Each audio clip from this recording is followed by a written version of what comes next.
So this one is asking us to find domain and range from a graph.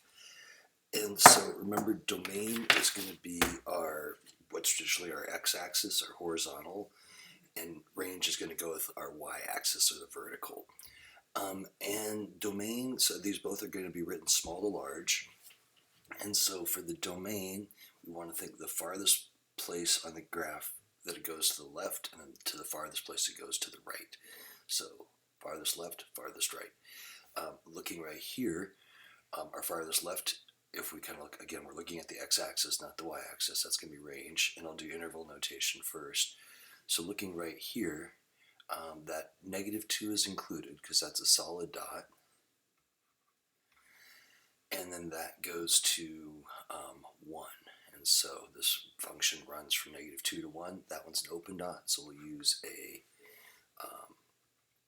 parenthesis there. The same thing using a compound inequality or set builder notation.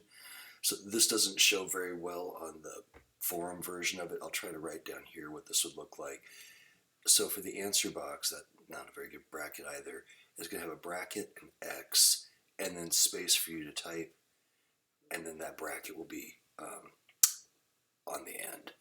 And so what this is saying is the set of X is such that, and then this is the inequality. So to write this as an inequality, and so that's what that box looks like, and then here's what you're going to type in the answer box, which is like right there. -2, still starting at the left-hand endpoint, that's an equal, so I want to go less than or equal to. I need that equals on there to show bracket and closed dot. Our variable is x, and then that's going to be less than 1.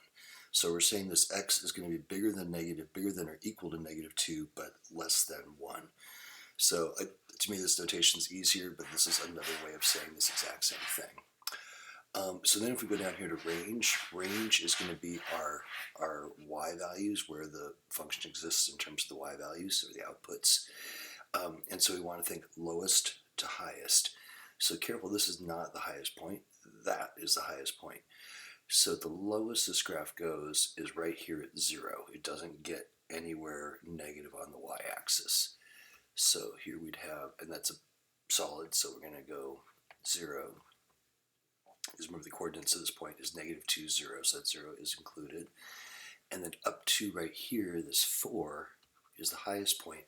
And then people always get confused whether or not to include that or not, and the answer is yes, absolutely.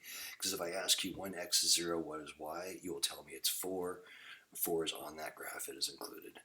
And then the same thing over here for the compound inequality for the set builder.